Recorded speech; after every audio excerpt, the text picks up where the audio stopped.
All right. It's okay. Well, first, let me thank. I'm grateful to the organizers for this opportunity to talk in front of you.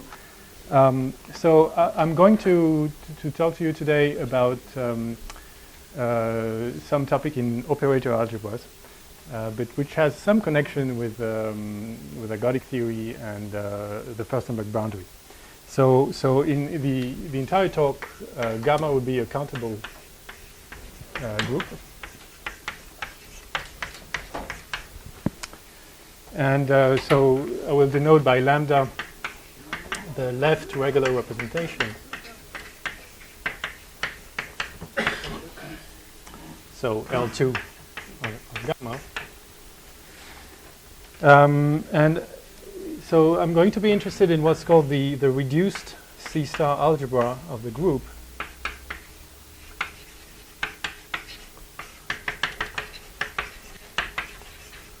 So what is it? So it's you can of course make you have a unitary representation, the regular representation. So you could look at each operator lambda gamma. It's a unitary operator for gamma in the group. You can take linear combinations of those, and the C lambda of gamma is the norm closure of all linear combinations of these elements viewed as operators acting on L2 of gamma. Okay, so this is the norm closure of C of gamma in the space of bounded operators on L2 of gamma. Okay? All right, so I'm going to be interested in what's called a trace on C lambda of gamma. So this gamma is and big gamma are the same thing. Gamma, and there's only one big gamma. This is an element of gamma. Okay, so this is the left regular representation. So lambda of gamma of f of x is f of gamma inverse x. So a trace on C lambda of gamma is just a conjugation invariant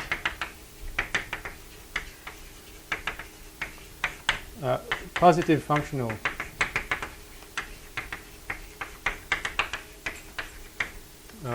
on C lambda of gamma.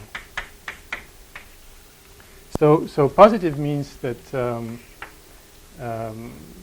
this means that the trace of x star x is positive for every x in the lambda gamma. So equivalently, if you could just say that look at if you take finitely many elements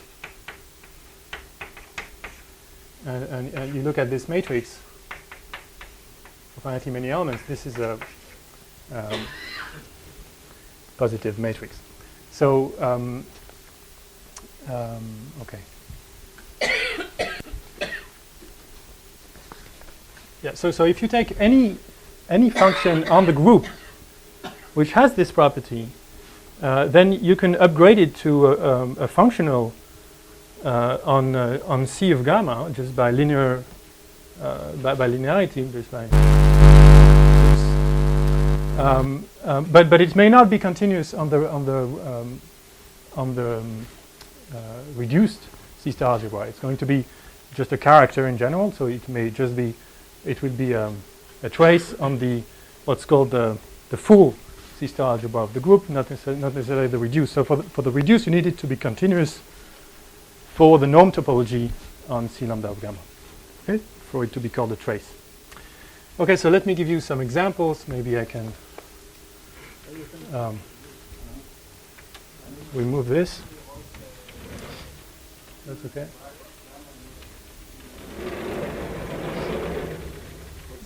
Yeah. So this is just the group algebra, just finitely supported linear combinations of lambda of gamma. This is the norm closure. What? question? But then it will be true also for the norm? Yeah, it will be true for the norm closure. Yeah. Okay. So example. So what's called the canonical trace is just, yeah, so typically usually people normalize the trace so that you additionally assume that the trace of the identity is 1. Okay. So a canonical trace is defined to be, so 0 of lambda g is equal to 0 if g is not the identity, equal to 1 if g is the identity. That's a trace called the canonical trace. Another example comes from invariant random subgroups. So everybody, I guess, knows here that invariant random subgroups were popularized by Albert Glasner and Virag. So what it is that you pick a measure mu on the space of subgroups of gamma, a probability measure, which is invariant on the conjugation.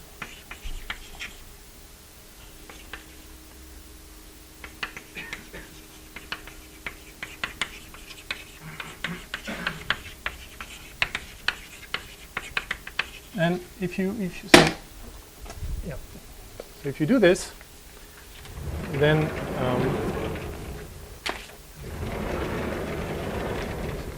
here.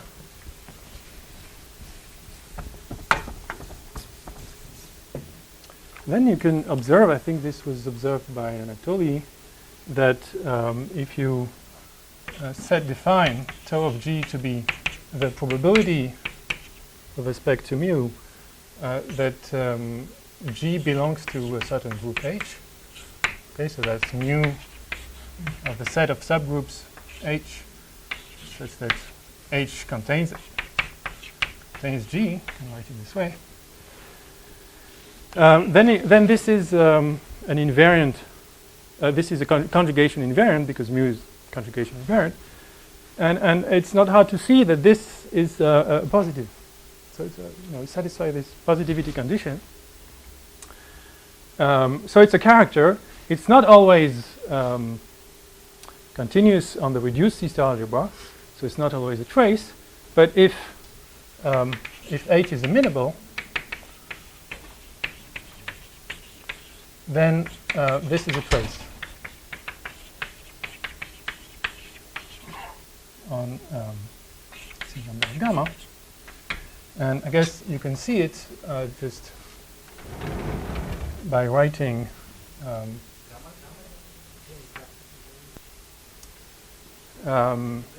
yeah, H is amenable almost everywhere. Okay.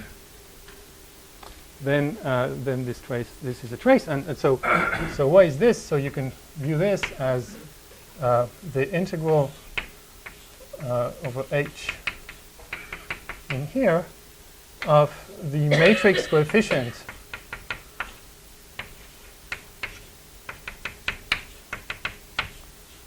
with respect to H. Okay. So this matrix coefficient just means the indicator function of H. So you can integrate it, and it's well known that if H is amenable, then the quasi-regular representation lambda of gamma mod H, this is L2 of gamma mod H, is weakly contained in the regular representation. So what this implies is that these matrix coefficients are bounded by the matrix coefficient of lambda of gamma. So in particular, you will see that for every x in C of gamma, the trace of x will be smaller or equal to the norm of lambda gamma of x. And so it's going to be continuous, and you're going to have a trace. Okay. Continuity is a problem. Yeah, continuity is an issue. I mean, in general, it's a character. It's not necessarily continuous on the reduced Cstar algebra. If H is amenable almost everywhere, then it is. Okay. So here's so this is my second example. I have a third example. Just pick, suppose, so let H be a normal subgroup, the minimal normal subgroup. Minimal normal subgroup. So, of course, you can look at the quotient, and you can pick here on the quotient, you can pick the canonical trace. So you can let tau of lambda of g just be tau of tau 0 in gamma mod h of lambda gamma mod h of gh. Okay, so you can just do this, and because h is amenable, again, this this uniquely defines a functional on the reduced Cstar algebra of gamma. And you see on this example that, of course, if g belongs to h, then tau of lambda of g is equal to 1. Okay, so it's non-zero. So it's not. So this means that it's not going to be the canonical trace typically. Okay. Yeah. Yes, it is. So okay. Yeah. So I should remind people a fact. So well-known fact that if you take an arbitrary countable group, you can look at the union of all normal subgroups of gamma that are amenable. And it's well known that this is again amenable, and it is called the amenable radical of gamma, and I will denote it by rad of gamma. Okay.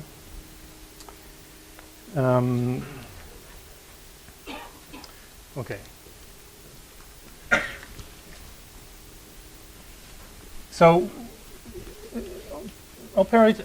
people in operator algebras were very interested for a long time to determine for what groups is it true that there exists a unique trace, that the canonical trace is the only trace.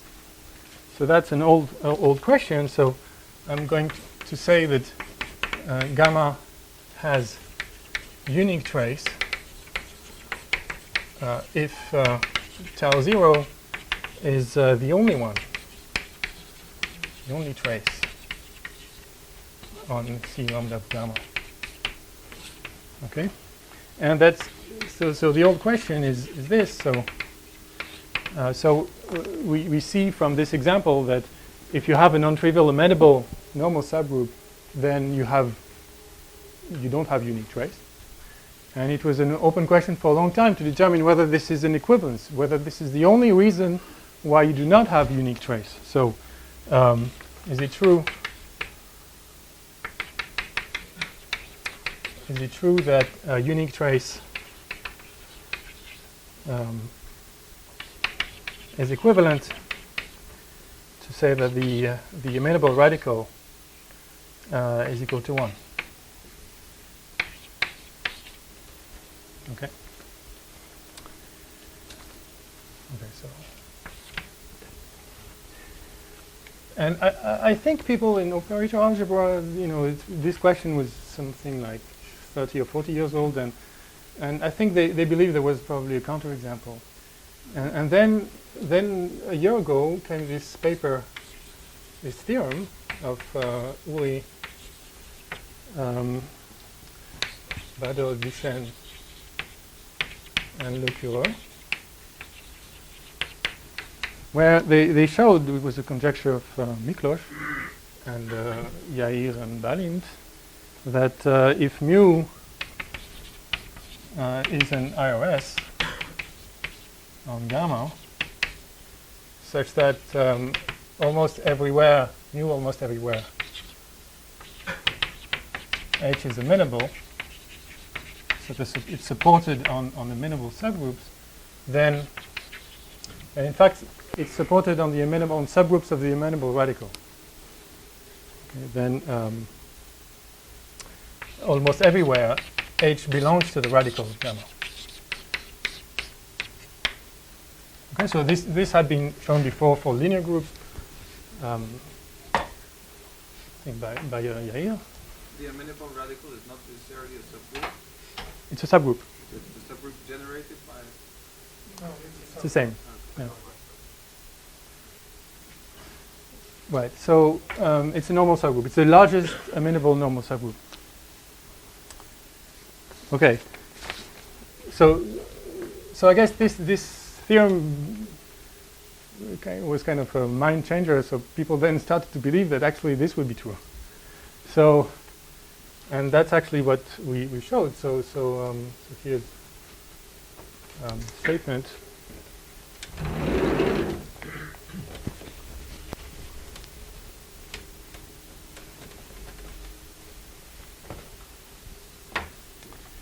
So the theorem,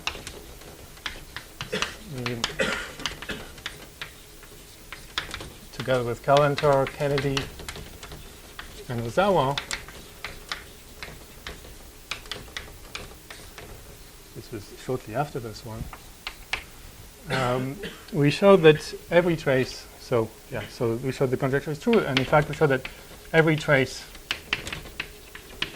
on gamma is supported on the minimal radical. Okay, so this means that if you have a trace which does not vanish on lambda of g for some g, then g is in the minimal radical.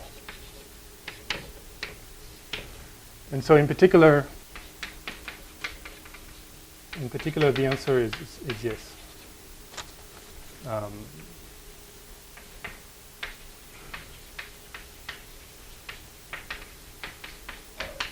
The answer to this question. Okay, so my plan is to give you a proof of this, because Miklos said there should be a proof in every talk. So I'll try, although I see I'm already behind schedule, but okay. So it's possible to give a proof. It's quite short, actually. So, okay. So the race is positive, not negative.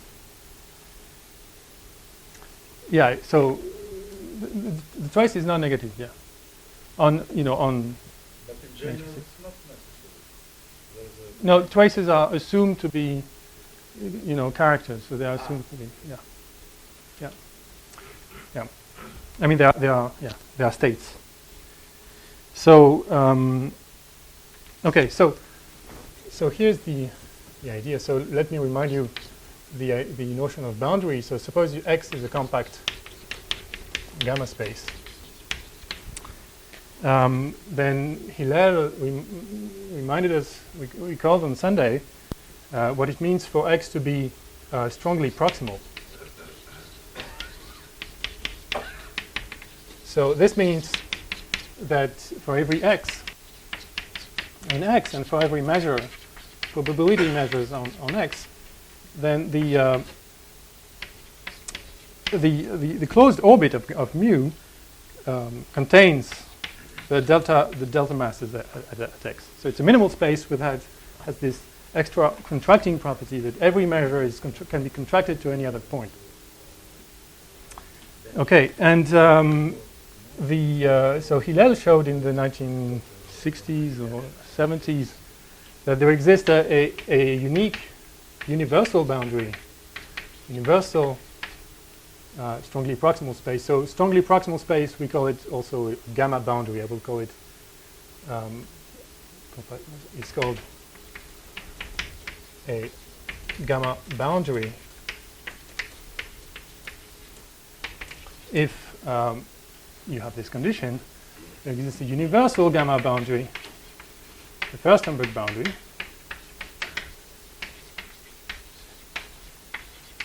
I would call it delta f of gamma, such that every other boundary is a factor of this universal boundary.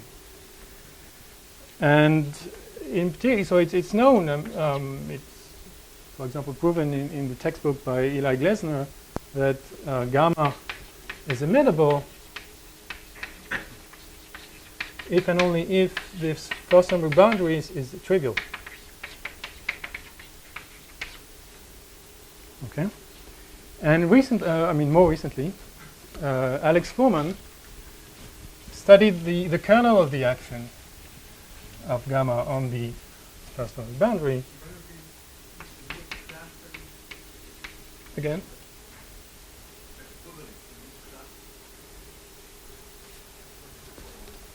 What is what? Gamma is a countable group. Yeah. Yeah. So it's not the Poisson-Furstenberg boundary. Okay. Yes. So it's not probabilistic. It's purely topological here. No measures. So yeah, it's confusing because the two names. I mean, sometimes yeah. So it's not the Poisson boundary. It's this universal topological space, compact Hausdorff space, on which the group acts, and it satisfies this property. Not that I know of, actually. Not sure. Well, I mean, it was introduced in the context of harmonic functions, of course. But no, he said. Can the Furstenberg boundary, can the universal boundary be interpreted in terms of harmonic functions? So, yes. Yeah, but maybe not in that generality. So for Lie groups, for example, it's G mod P, and then we know that harmonic functions are described by functions on G mod P, and for Lie groups, they are the same. But in general, they are not. Okay. Oh, but there's no measure, so. Accept that strongly minimal is the same as what I call totally non-free? No? We'll come back to strongly minimal. Proximal. Okay. But what's the connection with reverse? It's the same as totally non-free.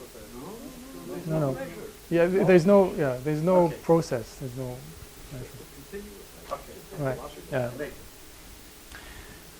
Okay. So all right. So Alex Fuhrman proved in 2003 that the kernel of the action of gamma on the Furstenberg boundary is precisely the immutable radical. Okay. So let me. So this means particularly that if you pick a point which is not in the immutable radical, you can find a boundary on which it acts non-trivially. Okay. So I'm going to do this theorem. I'm going to pick a trace. I'm going to pick an element which is not in the immutable radical. I'm going to show the trace vanishes on it. Okay. So let G in gamma, which is not in the immutable radical. I want to show that every trace vanishes. So by Fuhrman, we know that there exists a set X, which is a gamma boundary,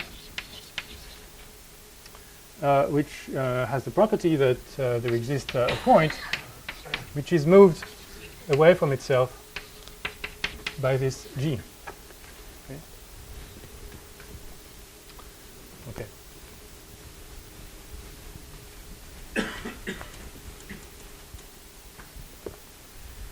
Okay, so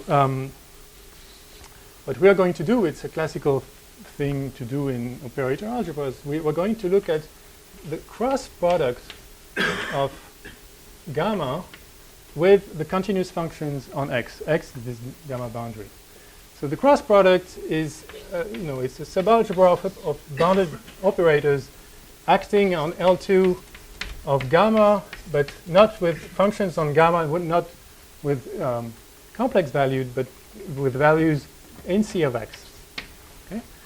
So I need to define it. I need to tell you how it acts. So the so it acts like this. So if you have lambda g of, let's say, a family, so it's a family of functions indexed by gamma, this is just going to be the family f g inverse gamma g inverse x. Okay, and f, so just if f, so this is g belongs to gamma, and if f belongs to C of x, then it's just f acts by just multiplication.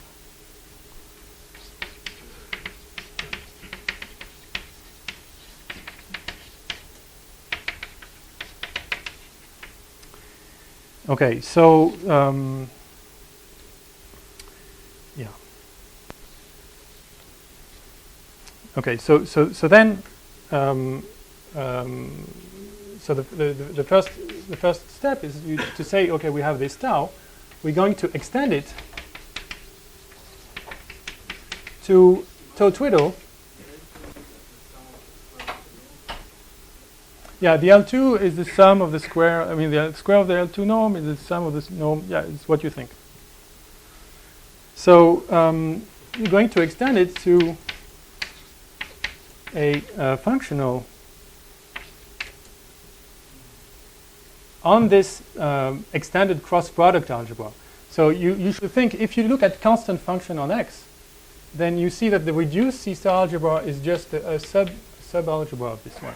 Just think of just constant function on X.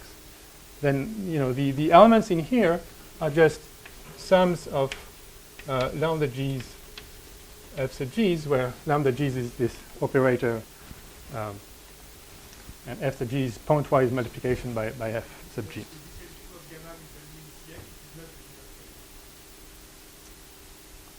This is supposed to be a Hilbert space. Yeah, and so it's bounded operators on Hilbert space. Okay, so you're going to extend it to a state just by Hahn-Banach. You extend it, and you see by Hahn-Banach you can always extend so that the extension is still positive. Yeah.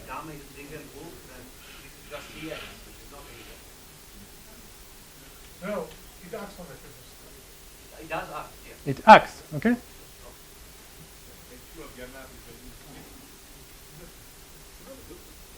What do I? The inner product. The balance.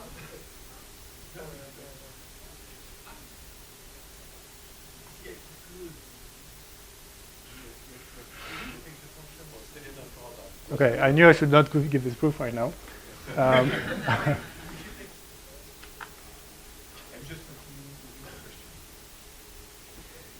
Yeah, you're right. You're right. Yeah, that's not correct.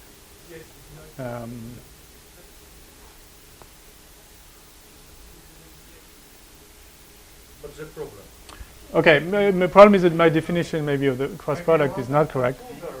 But anyway, so yeah, so there is this notion, of a cross product, but what's going to be important for us is just the fact that you have this this fact that lambda gamma times f is just the same thing as gamma times f lambda gamma. Okay, so all right. Okay, maybe this is not what I mean, but okay.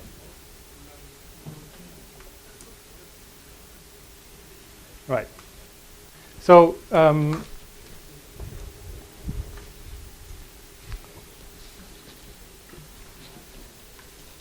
okay.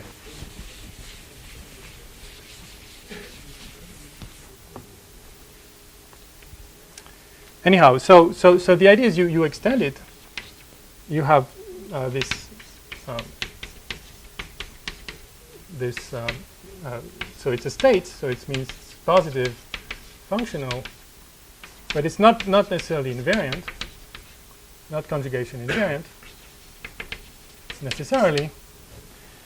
And I claim that you can extend it in such a way that tau twiddle of f is equal to f of x.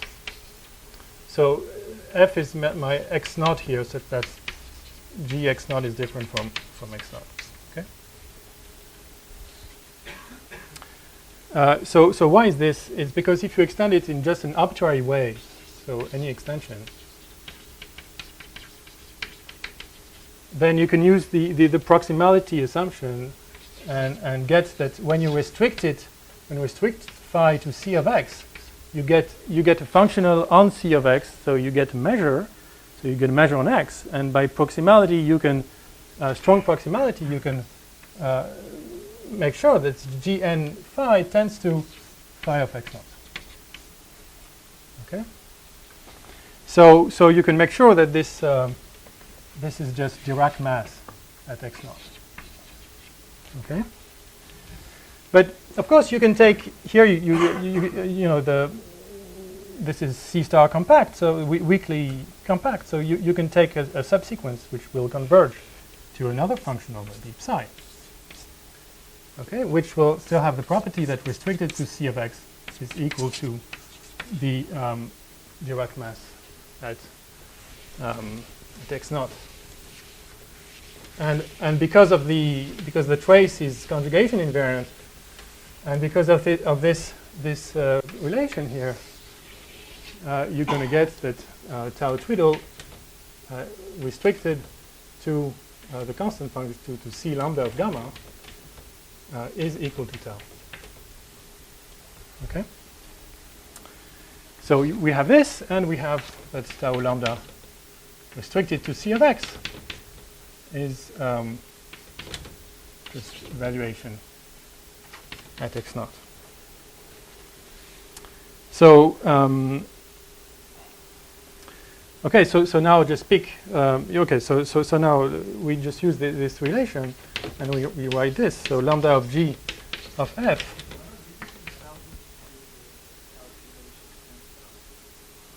Yeah, exactly. But then, that's what I want to arrive to this point. So I pick a tau and extend it to any phi, and then, I find a sequence, limiting sequence, which has this property. But then it's no longer completely obvious. Then this any weak limit will still extend tau, but I claim it does. Okay. Okay, and so. Once you're here, it's not difficult to see that this will always be equal to tau lambda of lambda g times f of x naught. But because of this, the way this cross product is built, this is just also g times f of lambda of g, and so this is equal to f of g inverse x naught tau of lambda of g.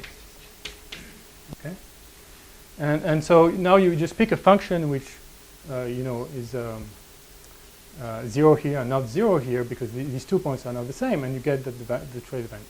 Okay, so it's a proof. It's quite quick actually. I guess the reason why people in operator algebras didn't find it before is because somehow there was this psychological obstacle that did not consider, did not know about boundaries. Okay, so let me move on. And move on to Cstar simplicity. So.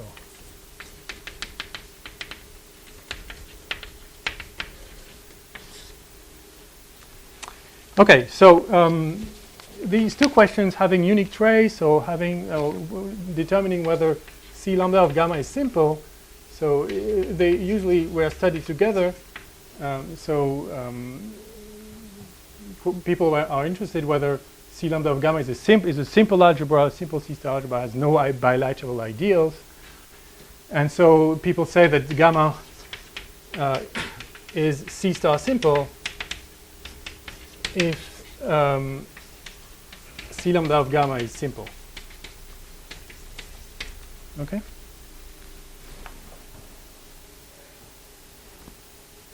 Okay. As an algebra. So it's easy to see that we have also the following other equivalent definition, which is that gamma is C star simple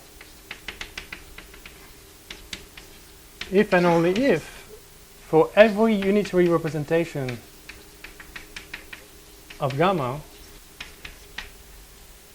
pi, if to say that pi is weakly contained in the regular representation actually implies that pi is weakly equivalent to the regular representation. So weakly contained implies weakly equivalent. Okay. So these groups are far from having, I mean, if you have a C star simple group, it's far from having any sort of Plancherel formula of any kind, because it means that somehow every tempered representation is equivalent to the regular representation. Okay. But I'm talking about countable groups, so there's no, I mean, actually it can be shown in the non-discrete case, it can be shown that if you are C star simple, you must be totally disconnected. Okay, so For immutable or for general? for general. So I mean, immutable groups are never C star simple. Okay. So in fact, that's what I wanted to say right now. So if you have, for the same reason, so if you have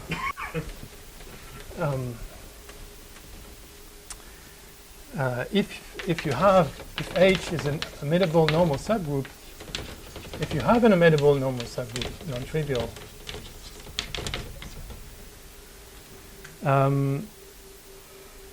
then it's never C star simple. It's not C star simple. And I mean, surely you can see it immediately on this equivalent definition, because lambda of gamma mod H is weakly contained in lambda of gamma, because H is immutable. But the converse is not true, because of course you cannot approximate every matrix coefficient of gamma by matrix coefficients of gamma mod H, because the matrix coefficients of gamma mod H are H invariant. And those of lambda gamma are not. So you cannot approximate them. So, okay, gamma is not H if H is different from the identity. So, okay, so again, it was an old question to determine is this the only reason? Is this the only obstruction? So in other words, is it true that whenever the amenable radical is trivial, then you are C star simple? Okay. So we'll see an answer to this question later.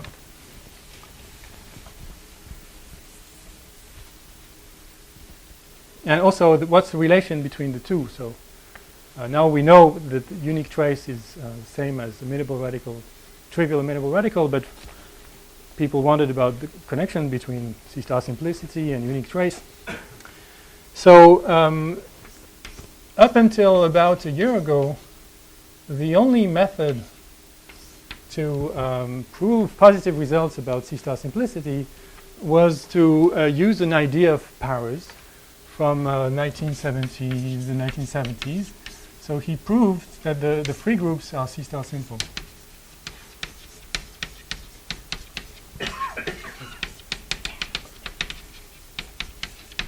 Okay.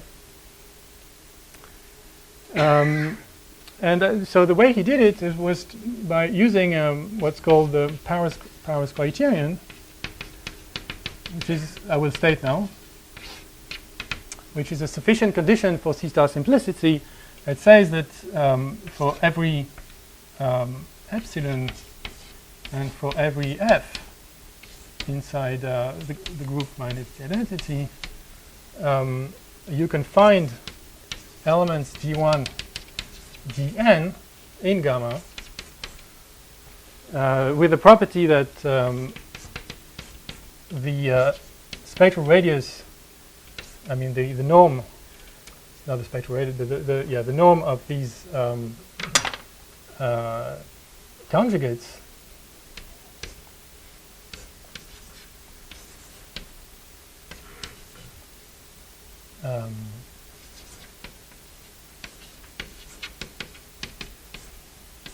is less than epsilon for every gamma in F.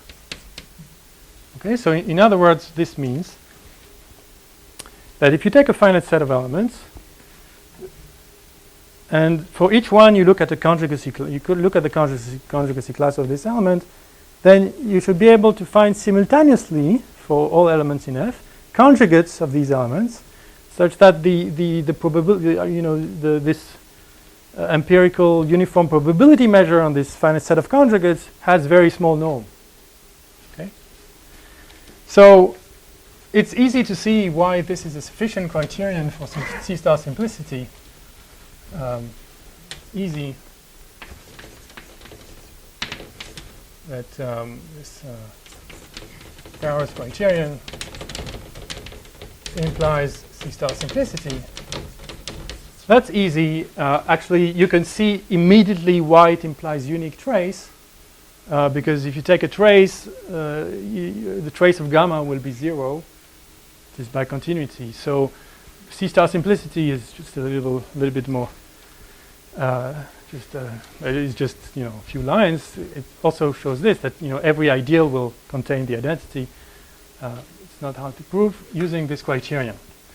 And the fact is that basically you can prove such a thing if you understand your group well enough. Then maybe you understand also how to compute these spectral radii.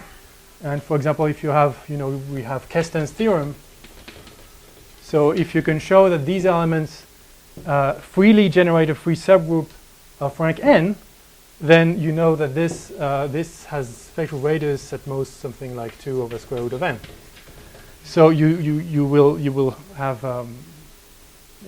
satisfy this criterion.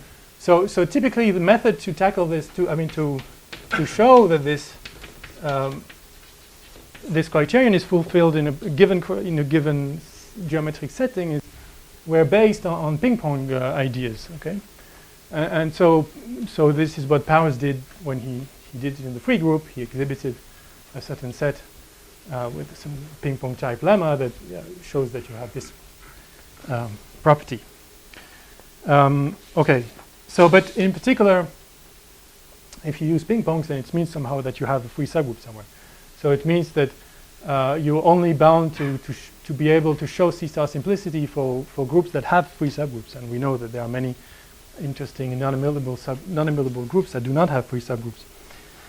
So so this is where things were sort of stuck. In fact, well, this criterion was used very effectively, in particular by Becker, Cowling, and de la Harpe. They showed that Zariski-dense subgroups of semi-simple algebraic groups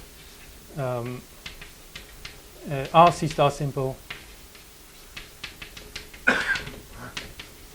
And in fact, this was generalized by Tal Poznansky, unfortunately never published, but in his thesis, he showed that for linear groups, so if gamma is linear, then it's true that gamma is C-star simple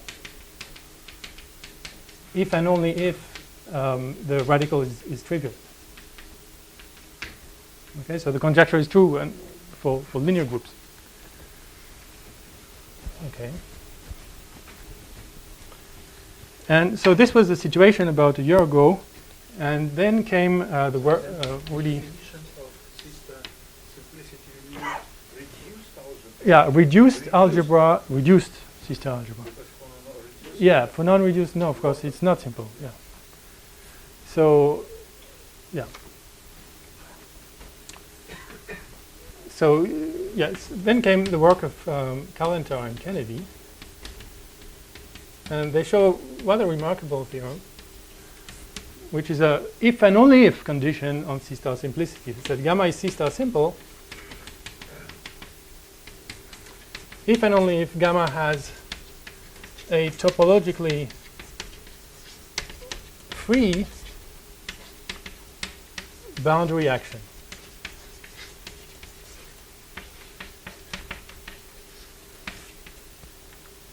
Okay? So topologically free means that every non-trivial element, the set of fixed points has empty interior. Okay? It may not be free, maybe some fixed points, but it has empty interior. Okay, so there were results of this sort. I mean, before, like old results, for example, the result of F. Ross and Hahn in the 1960s, that show that if gamma acts on a compact Hausdorff space which is minimal and topologically free, then this implies C star simple. So this implies this cross product, whatever it is C star simple. Is simple.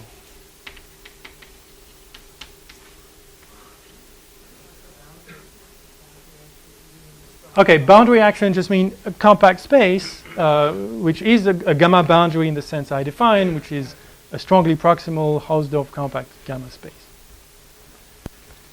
Okay, so it's easy to see that, in fact, you can take the Furstenberg boundary here, because if you have a topologically free boundary, then the action on the bigger space above the Furstenberg boundary will also be topologically free. So so you have the results of that kind, and in fact it's not difficult to see that if you add the assumption that these stabilizers are amenable here, then you also have a converse. So people knew this, but the okay.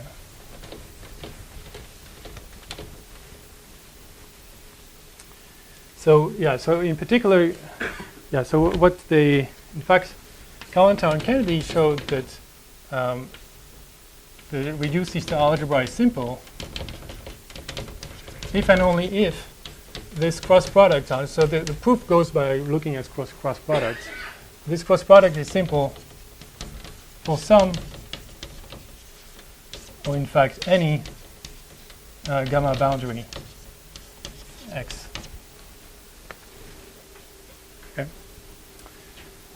All right. So in particular, if you know that your group is C star simple and it acts on a boundary, and then if this boundary is not topologically free, this means that the stabilizers are non-amenable. So this proposition has an interesting example, which is the example where gamma is the Thomson group T. If you take the Thomson group T and it acts on the circle, then the point stabilizers are isomorphic to the Thomson group F, for those who know. Of course, it's a well-known open problem to determine whether F is amenable, but this shows that if T is C star simple, then F is non-amenable. Because you see the action on the circle is not topologically free. So in fact, this observation was made by Hagu and his student Olesen. They had a different way to see it, but they first observed that. And Hagu was very interested in this problem, in determining whether F is amenable or not. He even made some computations. Okay, it's still an open problem. Okay, so it's almost should get going. Yeah, so let me say maybe just let me state another theorem of Kallenthal and Kennedy in the same paper, which gives light on what I just explained. So they show that if gamma is again gamma is countable set, countable group, they show that the Furstenberg boundary. So we are used to think about Lie groups where the Furstenberg boundary is G mod P, it's a homogeneous space, it's a very nice space. here things are very different. If gamma is countable, then the Furstenberg boundary is extremely disconnected. So what does this mean? Extremely disconnected. So this means that that the closure of every open set is open.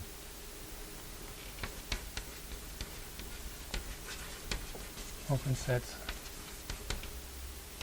are open. Okay, so it's very strange. So in particular, it's not metrizable. It's a very big, compact space.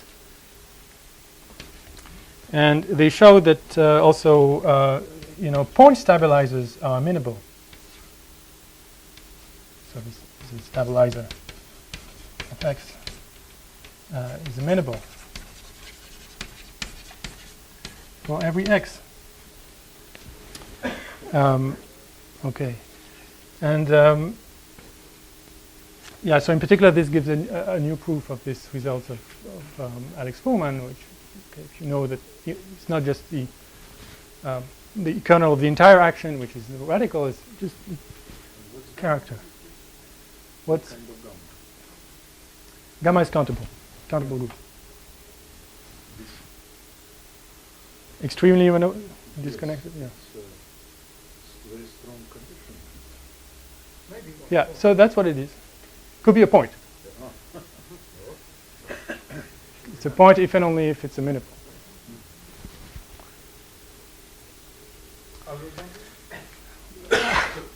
No. Not metrizable space. It's a huge space, so it's really, hard to get your hands on it. So, but using this property of extreme disconnectedness, one can show that the action, gamma action, is free if and only if it's topologically free. So that's always true. So whenever you have a compact space which is extremely disconnected, then you have a group acting on it. So in fact the fixed point sets of every given element is a Klopen set.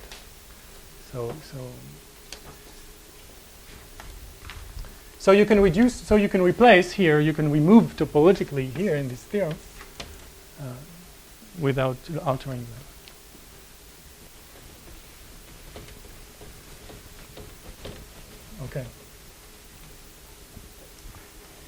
Okay. So I'll say just one quick word about this. So why is it extremely disconnected? So, the machine behind this theorem somehow is the theory of injective envelopes of Cstar algebra. So not at all a specialist of this, but these Carlton and Kennedy, they dug up some old paper of Japanese Hamana, who studied these envelopes, and they realized that what this Hamana had defined in the 1970s was, in fact, the same thing as the Furstenberg boundary. So they had defined what they call the Hamana boundary of gamma, and what they show is that it's the same thing as the Furstenberg boundary. And this Hamana boundary, so it's defined so that so it's somehow the Gelfand spectrum of a C-star algebra, which is the smallest G, so gamma injective extension of just the trivial C-star algebra. So gamma injective means it's an injective object in the category of C-star algebras with a gamma action, and where morphisms are completely positive maps, whatever that means. But this is well defined, and they show equality between these two things. And so in particular, this is an injective C-star algebra. So this is injective. So it's injective in this category. And so, to say that C of X is injective is equivalent to say that just by duality that X is projective. Projective in the category of Hausdorff compact space with continuous maps. And then there is an old theorem of Gleason from the 1950s, which characterized completely those compact Hausdorff space which are projective. And the answer is it's exactly the extremely disconnected spaces. So, okay. Anyway, so let me wrap it up. Yeah, so I have some story to tell about this. So what we did in this paper with Counter, Kennedy, and Ozawa was just basically deriving some corollaries of the work of Kennedy and Counter and Kennedy. So in particular, we showed that the following corollary, that if gamma has no normalish amenable subgroup, then gamma is C-star simple. So we tried quite a bit to prove that there was equivalence between trivial amenable radical and C-star simplicity. We failed. We had this condition. So normalish means that the intersection of every finite set of conjugates is non-trivial. This finite set is non-trivial. So it's not normal. Every normal is normalish, but it's not normal. And so, but using this corollary, it's very easy to give a new proof of basically all of the previous known cases of this, used Paris criterion. So basically, it was kind of an industry that, if you know enough of the geometry of your group, then you can perhaps show that the Paris criterion holds, and it's actually quite hard in general. Even for linear groups, it's pretty hard. But with this, it becomes completely easy. So, okay. And then, so I gave a talk about this in June 30th, I think, at the GIS conference in Lyon.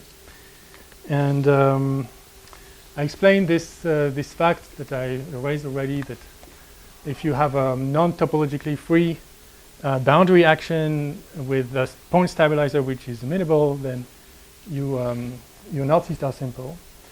And the next morning, a young man came to me, a young graduate student, and he told me, I think I have an example. And so his name is Adrien Le Boudec. And he did his PhD with Yves de Cornulier. I was actually sitting on his thesis committee, but nothing occurred to me at that time. And he studied variations of the group introduced by Shahar and Mark Burger, group acting on trees. So suppose that T is a D regular tree, and you have F is a subgroup of the symmetry group. So there is a coloring on this D regular tree. F is a symmetry group, and you look at these groups U of F, which are the set of automorphisms of the tree, which have the property that their local action is prescribed. Local action at each vertex is in F. So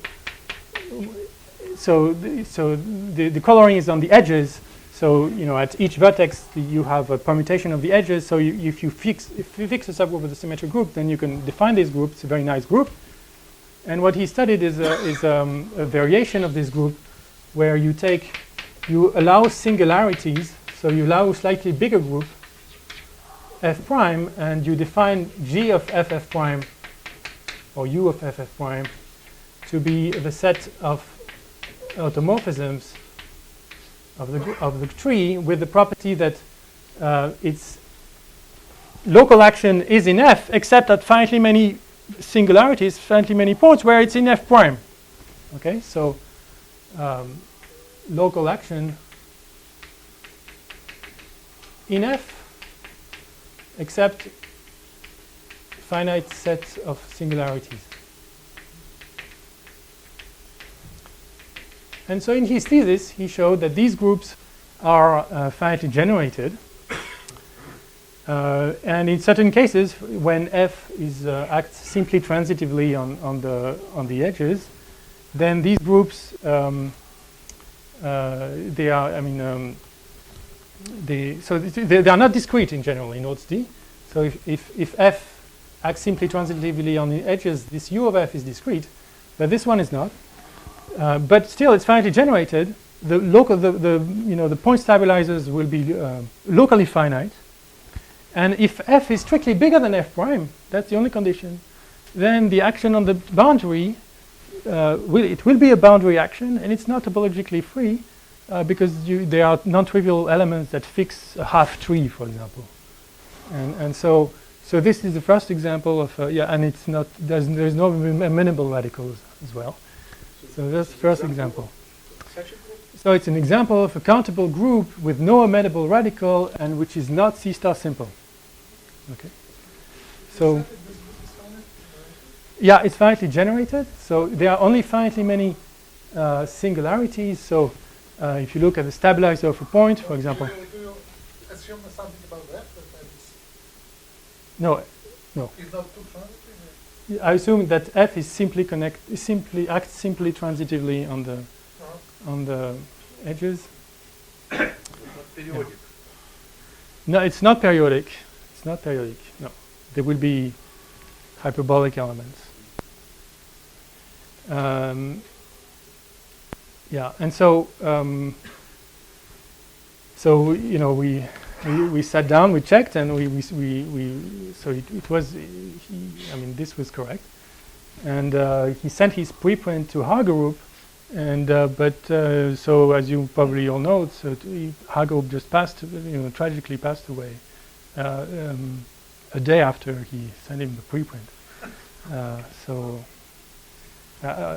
So anyway, but I'll just finish on this. So in fact, there is another interesting development that happened in the last month on this issue, this problem, which is that so it's a new preprint of Matt Kennedy alone, and he showed that in fact Cstar simplicity is equivalent to Paris criterion. Yeah, so how surprising as it may, that's true. And so Paris criterion, so what I erased over there. So it's in fact equivalent, and another interesting characterization that he has is the fact that this is equivalent to say that gamma has no non-trivial, this is for you, Benji, has no non-trivial URS. So remember we showed that no unique trace is equivalent to no non-trivial. I mean, if you combine this with the result of Uri, no non-trivial IRs, I amenable here everywhere.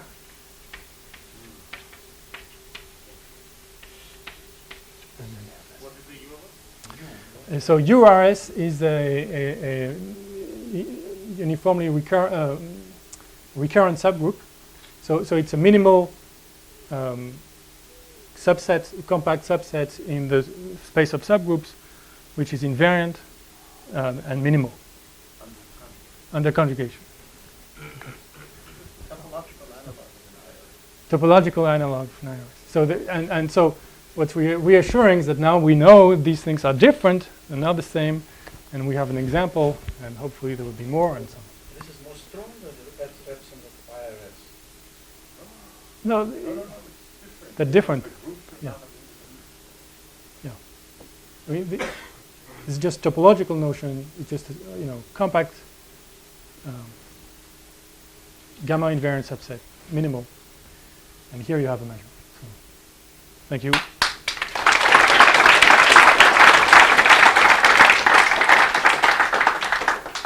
questions?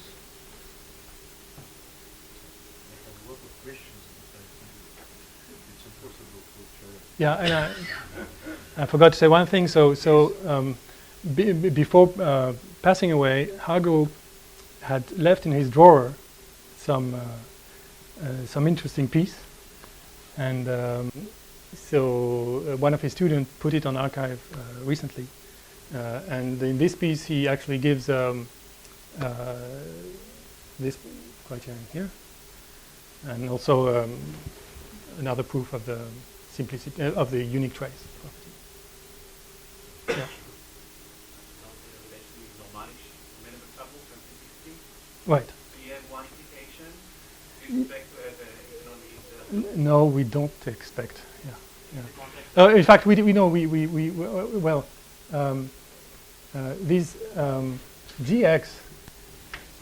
gx is gamma x is normalish. In the example of Yes. So yes. Yeah. When you act on the Furstenberg boundary.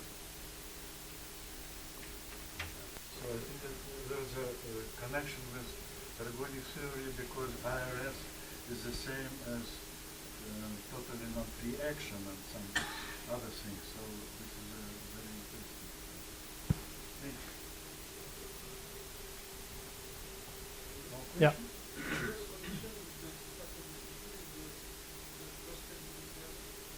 Yes, so one of the other corollary that we show, but that's a corollary actually of another paper of Uri, which says that if you have a minimal normalish, then all Betti numbers, L2 Betti numbers vanish. So if you have positive Betti numbers, then it's true that a minimal radical, no minimal radical is the same as Cstar simple.